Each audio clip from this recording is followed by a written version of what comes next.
Halo, perkenalkan nama saya Saat Mertua Sinaga. Saya merupakan perwakilan dari kelas 11 MIA 2 sebagai pembicara pro di debat kali ini. Jadi debat kali ini diambil mosi sekolah online perlu dilanjutkan selamanya. Jadi mosi kali ini sangat menarik karena sedang banyak diperbincangkan oleh orang-orang dan bahkan pemerintah juga sedang memperdebatkan hal ini. Jadi saya selaku pembicara pro, saya sangat-sangat setuju dengan adanya mosi ini. Karena langkah sekolah online ini adalah langkah yang sangat-sangat baik untuk dijalankan atau diambil oleh pemerintah untuk mencegah penyebaran COVID-19 ini atau virus corona. Sama-sama kita sudah ketahui bahwa virus corona ini sudah menggemparkan dunia dan Indonesia. Pertama-tama virus ini dimulai dari Wuhan di China. Jadi mulai masuk ke Indonesia pada awal Maret 2020, tepatnya pada tanggal 2 Maret 2020, pemerintah Indonesia mengumumkan bahwa 2 warga negara Indonesia terjangkit oleh virus corona ini. Jadi virus corona ini sangat-sangat berbahaya karena bisa menginfeksi kita tanpa adanya gejala sama sekali. Jadi kita bisa terinfeksi tanpa adanya gejala-gejala di tubuh kita. Dan mengapa sekolah online perlu diberlakukan atau dilanjutkan untuk selamanya? Jika sekolah offline atau sekolah tatap muka diberlakukan, maka akan banyak anak-anak yang akan terjangkit virus corona ini. Dan di sini mereka akan berkumpul dalam satu sekolah, contohnya SD, TK, PAUD, dan SMA, SMP juga. Mereka sudah berkumpul dalam satu sekolah, dan jika ada salah satu siswa atau siswi yang sudah terjangkit, maka siswi itu akan menyebarkan virus itu ke siswa dan atau siswi lainnya. Dan ketika siswa dan siswi yang sudah terjangkit oleh virus corona ini pulang ke rumah mereka masing-masing, maka mereka akan menularkan virus ini kepada kedua orang tua mereka, nenek mereka, dan keluarga mereka yang ada di rumah tersebut. Jika keluarga mereka sudah terjangkit virus corona ini dan mereka tidak menyadarinya sama sekali, dan mereka menyebarkannya lagi keluar ke lebih yang luas seperti pasar, pusat perbelanjaan, rumah sakit, dan lingkungan lainnya, mereka menyebarkan virus ini, maka akan semakin banyak virus atau orang yang terjangkit oleh virus corona ini. Dan sudah tercatat 1,5 juta jiwa yang sudah terjangkit oleh virus corona ini. Dan 45.000 jiwa lebih yang sudah meninggal dunia karena virus corona ini. Jadi virus corona ini sangat-sangat berbahaya. Dan lebih berbahayanya lagi, virus corona ini belum ada penangkal atau obatnya. Jadi jika kita sudah terkena oleh virus ini, maka kita tidak bisa dengan mudah disembuhkan. Adapun vaksinasi yang telah diberikan pemerintah itu hanya bisa mencegah kita terkena virus untuk menjaga antibodi kita agar tetap kuat, untuk menjaga imunitas kita. Namun ada kemungkinannya kita terjangkit oleh virus corona ini. Dan yang lebih parahnya lagi, jika semua sudah terjangkit, apalagi yang harus kita lakukan? Jadi kita harus bisa mengerti keadaannya. Jadi sekolah online, saya tegaskan kembali, adalah jalan atau sesuatu yang harus diambil pemerintah untuk mencegah penyebaran virus COVID-19 ini.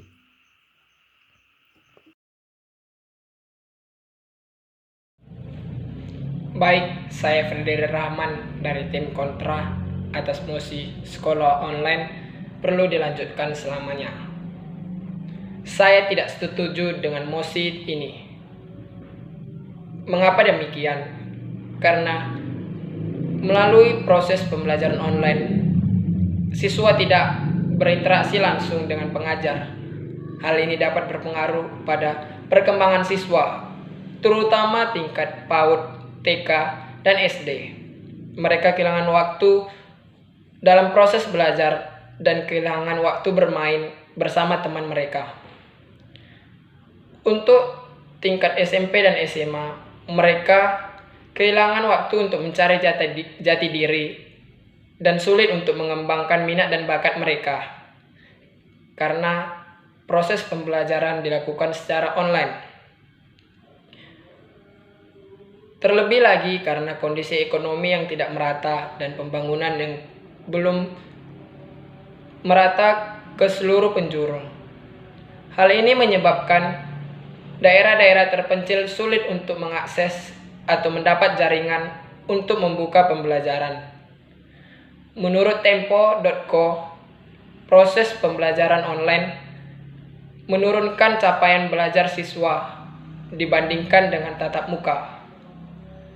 Terlebih lagi didukung fakta karena banyaknya siswa yang stres bukan hanya dari banyaknya tugas dan waktu yang singkat untuk pengumpulan, melainkan tekanan dari lingkungan dan teman sendiri.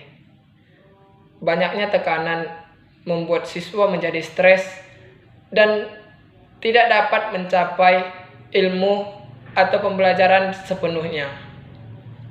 Fakta berikutnya adalah naiknya kasus kekerasan pada anak. Banyak kekerasan anak di rumah yang tidak terpantau oleh guru.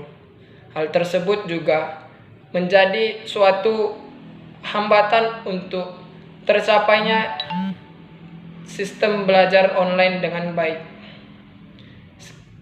Jadi menurut saya sangat tidak setuju dengan mosi ini karena berpengaruh pada mental dan untuk kemajuan dan masa depan siswa berikutnya.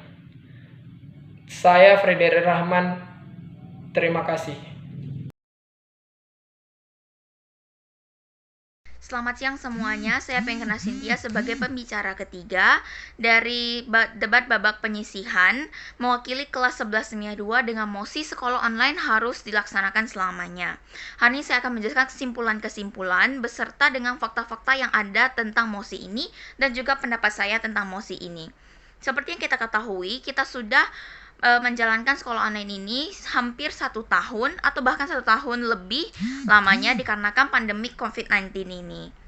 Dan dari pandemi COVID-19 ini yang menyebabkan kita ada pada masa pandemi di mana kita harus sekolah online ini, saya dapat melihat di mana kita terdapat dalam 3 babak. Babak pertama yaitu ketika awal pandemi, yaitu pada saat kita baru saja masuk ke dalam sekolah online ini atau di masa kita akan beradaptasi. Banyak sekali siswa yang belum bisa beradaptasi dan berakhir sedikit frustasi dengan tugas dengan banyaknya tugas yang menumpuk karena pada saat sekolah offline dahulu kita memiliki masa di mana hanya proses mengajar dan juga tanya bertanya dengan guru, bukan hanya tugas dan tugas.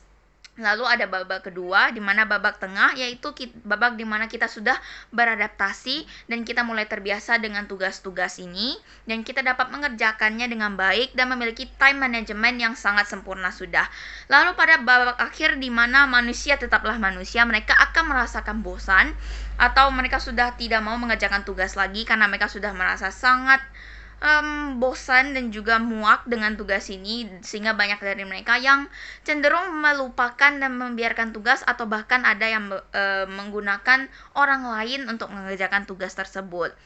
Jadi menurut fakta yang sudah saya cari, pandemi ini dan sekolah online ini itu tidak harus dilaksanakan selamanya karena faktanya kita sudah bersekolah selama 9 tahun lebih sekolah offline sehingga kita tidak cocok dengan sekolah online ini karena kita sudah terlalu lama dengan sekolah offline. Dan menurut saya sendiri sekolah offline lebih bagus daripada sekolah online karena sekolah online ini mungkin banyak dari siswa-siswa ini yang terlalu menganggap sepele pembelajaran dan juga ada beberapa yang tidak menganggap sepele pembelajaran tapi karena ini ada sistem online, internet membuat mereka kesusahan dan juga mereka yang tidak mengerti apa yang dimaksud dengan guru karena gurunya tidak ada di depan mereka sendiri yang menyebabkan mereka banyak yang kesulitan untuk menyerap bahan-bahan pembelajaran tersebut. Sehingga menurut saya sendiri sekolah online tidak harus dilaksanakan secara dalam berkepanjangan waktu, melainkan menurut saya sekolah online harus tetap dilaksanakan, namun apabila ada beberapa kesempatan mungkin kita bisa menggunakan sekolah online karena selama ini sesuai dengan faktanya bahwa sekolah offline itu menyebabkan kita menjalin hubungan dengan guru, dengan sekolah, dengan teman-teman yang ada di sekolah sehingga kita menjalankan sehingga kita dapat berinteraksi sosial. Itu adalah fungsi utama dari sekolah offline. Namun dengan adanya sekolah online mungkin dunia pendidikan bagi pandangan para siswa dan siswi mungkin akan sedikit berubah, mungkin akan sedikit berwarna, karena dengan online ini kita menggunakan teknologi yang sudah ada. Dengan adanya Zoom, Google Classroom, itu berarti kita telah menggunakan teknologi yang sudah ada dan lebih baik dengan cara itu. Sekian dari saya. Saya tutupi dengan saya minta maaf apabila ada beberapa kesalahan kata, dan terima kasih.